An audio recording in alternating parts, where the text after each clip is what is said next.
बिस्मिल्लाहिर्रहमानिर्रहीम, अस्सलाम वालेकुम जी। मैं नजमुल हसन बाजवा हूँ। आज 18 नवंबर है और सोमवार का दिन है। तीन बड़ी खबरें आपके साथ शामिल करने के लिए। सबसे पहली और बड़ी खबर सुप्रीम कोर्ट से है, जहां लड़ाई अब शिद्दत इख्तियार कर चुकी है। पहले सुप्रीम कोर्ट के अंदर लड़ाई हो रही थी और अब वो लड़ाई सुप्रीम कोर्ट बार तक पहुंच चुकी है। सुप्रीम कोर्ट के अंदर वाली लड़ाई के बारे में कुछ खबरें और कुछ सुप्रीम कोर्ट बार की लड़ाई के बारे में खबरें हैं। सुप्रीम कोर्ट के अंदर जो लड़ाई हो रही है नाज़रीन किराम, वो अब पहले चेंबर्स तक महदूद थी, लेकिन अब वो खुलकर बाहर आना शुरू हो चुकी है। हमने ये देखा कि कुछ लोग जो है वो सिर्फ आते हैं और घंटा घंटा अदालत में बैठ के चले जाते हैं और बगैर किसी और केस को सुने अपने आप को जो है ना वो बरहमन और दूसरों को शूद्र समझते हैं। जबकि एक और मामला नाज़रीन किराम अतर मिनल्लाह साहब को हटाने का सामने आया है। अतर मिनल्लाह साहब को क्यों हटाया गया? एक अहम तरीन केस में उन्होंने बैठना था और वो धांधली वाला केस था, उसमें उन्हें क्यों हटाया गया, इसके ऊपर कुछ बात करेंगे। दूसरा बात करेंगे नाज़रीन किराम आज पाकिस्तान तहरीक इंसाफ के बारे में। इमरान खान ने बजाते खुद कुछ लोगों को कहा है कि वो पीटीआई छोड़ दें, और इमरान खान ने यह हदायत क्यों जारी की है, क्यों उन लोगों को कहा है कि आप पीटीआई छोड़ दें और साइड पर हट जाएं, इसकी क्या वजह है, इसके ऊपर बात करेंगे। और तीसरी बात करेंगे नाज़रीन किराम 24 नवंबर की कॉल के हवाले से, जहां पर माहौल अब गर्म हो चुका है। इस्लामाबाद के अंदर दफा 144 नाफिज कर दी गई है और मजे की बात यह है कि इन्हें अंदाजा ही नहीं हुआ। इन्हें लग रहा था कि थोड़ा सा टाइम है, 10 दिन है, की हो जाना है। मजे की बात है, बंदे हजारों में नहीं लाखों में आ रहे हैं। कैसे लाखों में आ रहे हैं और किस तरह से पीटीआई ने इस सारी हिकमत अमली को तरतीब दिया है, किस तरह से पूरे मुल्क में एक मूवमेंट चल निकली है, इसके ऊपर भी कुछ तफसीलात हैं जो मैंने आपके साथ शेयर करनी है। क्योंकि ये बैंड बाजे बजा रहे थे ना, ओ जी एक छोटा जा एहतजाज होएगा। राना सनाउल्लाह साहब का सुना ना, छोटे छोटे जलसे जुलूस होंगे, छोटे छोटे जलसे जुलूस उन्होंने कैसे इनकी बैंड बजा के रख दिया, उसके ऊपर भी बात करेंगे। सबसे पहले नाज़रीन किराम सुप्रीम कोर्ट के अंदर की लड़ाई की बात कर लेते हैं। देखिए, सबसे पहली और लंबी और बड़ी लड़ाई तो इस वक्त सुप्रीम कोर्ट के आईनी और गैर आईनी जजेस के दरमियान जारी है, यानी कि ब्राह्मण और शूद्रों के दरमियान जारी है। यानी कि माजरत के साथ मेरी इस कहने का मतलब किसी जात बरादरी को टारगेट करना नहीं है, बल्कि एक मैं मिसाल के तौर पर इसको अर्ज कर रहा हूं।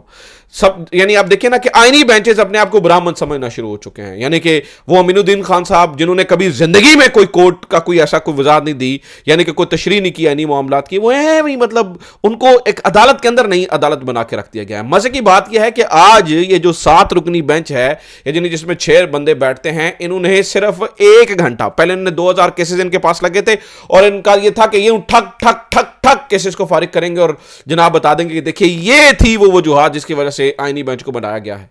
मजे की बात यह है कि उधर वो केस जो है ना वो मुलतवी पे मुलतवी हुए जाते हैं और इन लोगों ने ये फैसला किया कि हमने सिर्फ आईनी केसेस सुनने, हमने बाकी केसेस सुने नहीं है।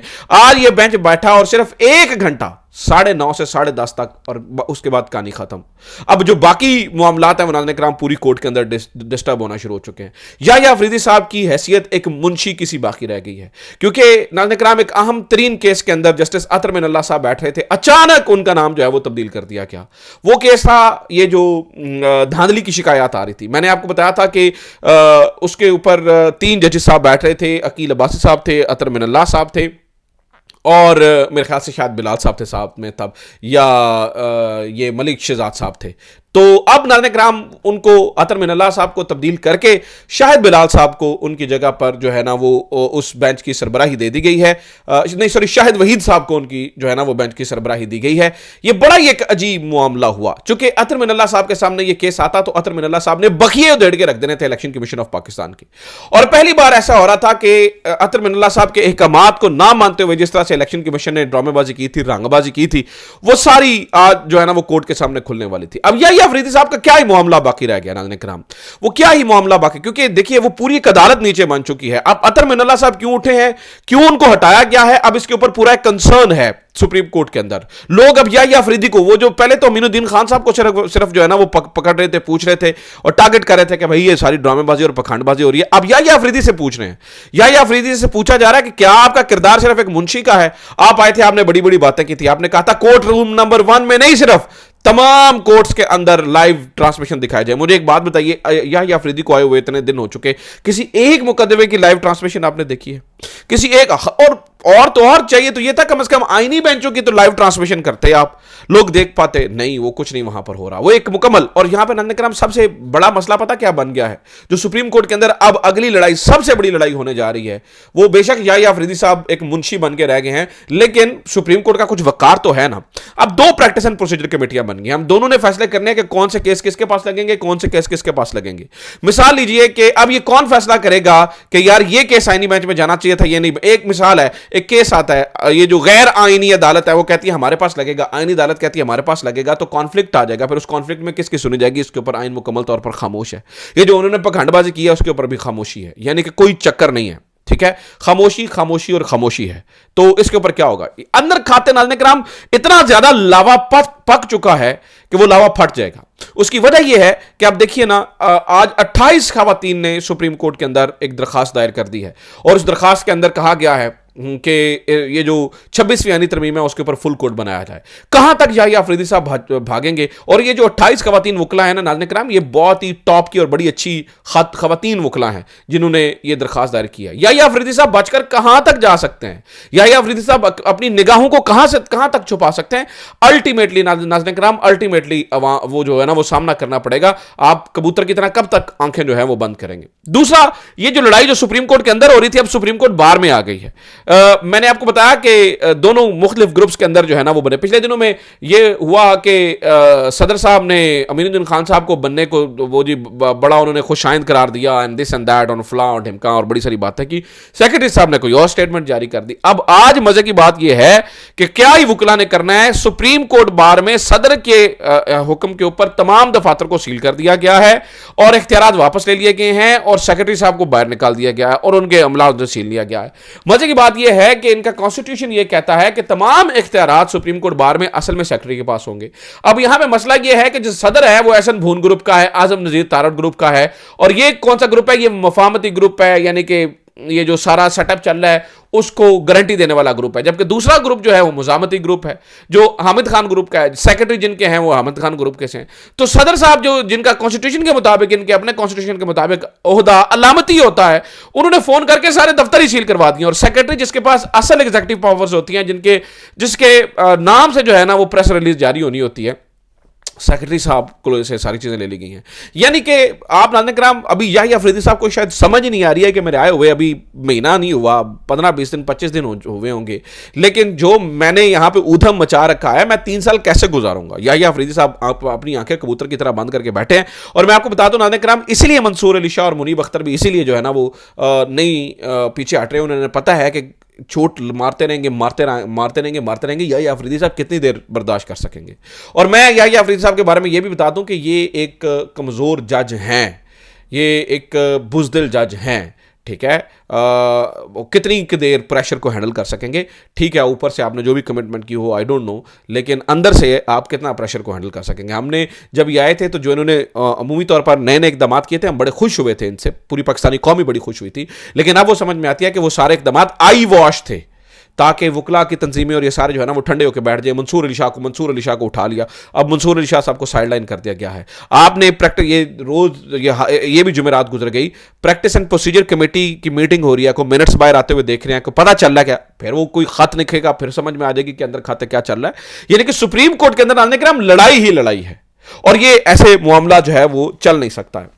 दूसरा नाज़रीन-ए-किराम, आप ये भी सुन लीजिए, इमरान खान साहब ने कह दिया है कुछ लोगों को पार्टी छोड़ दीजिए, वो पार्टी से निकल जाए। इमरान खान साहब कहते हैं हमें वो बंदे नहीं चाहिए। वो कौन से बंदे हैं? वो बंदे हैं जो हीले बखाने तलाश कर रहे हैं, वो बंदे हैं जो जानबूझ के गिरफ्तार हो जाएंगे, वो बंदे। इमरान खान ने कहा कि अगर आपको लगता है कि ये डिसीजन ठीक नहीं है, अगर आपको कोई हीले बहाने हैं, अगर आप लगते हैं, अगर आप में इफ एंड बट है, अगर आप जी हाँ मगर लेकिन है, मगर लेकिन करने वाला बंदा हमें नहीं चाहिए। इमरान खान कहते हैं कि आप किसी भी ओहदे पर हैं, आप किसी भी जगह पर हैं, आप पार्टी छोड़िए और घर जाइए, आप हमको चाहिए ही नहीं है। ये इमरान खान की ताज़ा स्टेटमेंट मैं आपको बता रहा हूं। उसने ये सादे तौर पर वाज़े तौर पर कह दिया कि आप अल्लाह कर जाएं, हमें कोई आपकी ज़रूरत नहीं है। इस बात के बाद नाज़रीन-ए-किराम अच्छी खासी एक जो है ना वो टेंशन हो गई है। अब मसला ये है, मैं आपको बताता हूँ इस दफ़ा प्रॉब्लम क्या है। लोग ये क्यों थोड़ा बहुत घबरा रहे थे या परेशान हो रहे थे? वजह यह थी कि इस दफ़ा लोगों को पल्ले से पैसे लगाने पड़ने हैं। ठीक है। और वो ये है कि लोग निकलना चाहते हैं, लेकिन महंगाई ने कमर तोड़ दी है। पाकिस्तान तहरीक इंसाफ के पास फंड्स नहीं है। फंड्स ना होने की वजह यह है कि गवर्नमेंट ने सारा जो अकाउंट्स की बैन और बहुत सारी चीज़ें उन्होंने की हैं, तो वो जो फंड्स पड़े थे वो भी उस तरह से सही से इस्तेमाल नहीं हो सकते हैं। तो पीटीआई जमात के पास कोई फंड्स नहीं है। इस दफ़ा जमात के पास फंड्स नहीं है तो लोगों को अपनी जेब से पैसे निकालने पड़ेंगे, जिसके लिए कुछ लोगों को मौत वाक़ई हो रही है। ठीक है, तो वो बड़े सारी प्रॉब्लम्स हैं। चले कुछ जेन्युइन प्रॉब्लम्स भी हैं, क्योंकि लोगों के कारोबार भी तो उन्होंने तबाह कर दिए ना। लोगों के कारोबार तबाह कर दिए, लोगों के पास जाती अपने पैसे बचे नहीं है। मैं बहुत सारी फैमिलीज को जानता हूं, बड़े बड़े नाम जिनके कारोबार तबाह हो गए हैं, सारा कुछ तबाह हो गया। तो कहने का मतलब है चीज़ें इतनी आसान उन बेचारों के लिए भी नहीं है जितनी आसान जो है वो कही जा रही हैं। तो इस वक्त अगर आप यानी कि इन अ नटशेल देखिए, इन अ नटशेल मैं आपको बताऊं तो situation is out of control. लिहाजा कुछ लोग हीने बहाने करने की कोशिश कर रहे थे। हालांकि पीटीआई ने ये इस्तदा कर दिया तमाम ओवरसीज पाकिस्तानियों से भी और यहाँ पे पाकिस्तानियों से भी कि फंड करें। मैंने आपको बताया कि पीटीआई लाहौर तो एक और ही नई स्कीम सोच रही है। वो तो कह रही है कि भाई आप बाइकर्स को आप स्पॉन्सर कर दें, 5,000 रुपये लगेंगे, जिसमें 2 बंदे चले जाएंगे, तो आप स्पॉन्सर कर दीजिए। तो ये सारी सूरत हाल है। ऐसे में इमरान खान साहब ने कह दिया जो बंदा, ये तन मन धन की बाजी है, इसमें नहीं देखना आपने कि क्या किस तरह से होता है, कहां से होता है, आपको आना पड़ेगा। लिहाजा जो नहीं आएगा वो पार्टी से फारिग है, यानी कि वो खुद ही छोड़ दीजिए। और नाज़रीन किराम, मैं दूसरी तरफ आपको बता दूं, वो सूरत हाल ये है कि इस दफा आप ये वहम से निकाल दीजिए कि कम बंदे आ रहे हैं। जो कंपेन की इस वक्त मैं सूरत हाल देख रहा हूं, मैं ऐसे लोगों को देख रहा हूं बाहर निकलते हुए, कंपेन करते हुए, लोगों को कन्विंस करते हुए, लोगों के अंदर तकरीरें करते हुए, जिन्हें हमने जिंदगी भर इस तरह से नहीं देखा। इनकी सोच से ज्यादा लोग आ रहे हैं। और मैं आपको यकीनी तौर पर बता रहा हूं, मैं आपको यकीनी तौर पर, अंदाजे से नहीं, यकीनी तौर पे बता रहा हूं कि इस दफ़ा हज़ारों नहीं लाखों में बंदे आ रहे हैं। उसके लिए मुख्तलिफ स्ट्रैटेजीज बनाई गई हैं।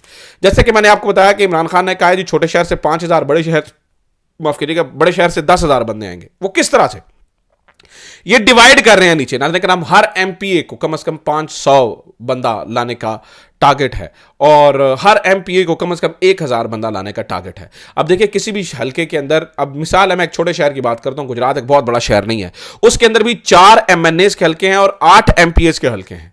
ठीक है, तो अगर 8 बंदे 500 बंदे लेके आएंगे और 4 बंदे 1,000 बंदे लेकर आएंगे, तो कम से कम इस शहर से, जो कि छोटा शहर है, वो 8-10 हज़ार लोग जो है वो इकट्ठे हो जाएंगे।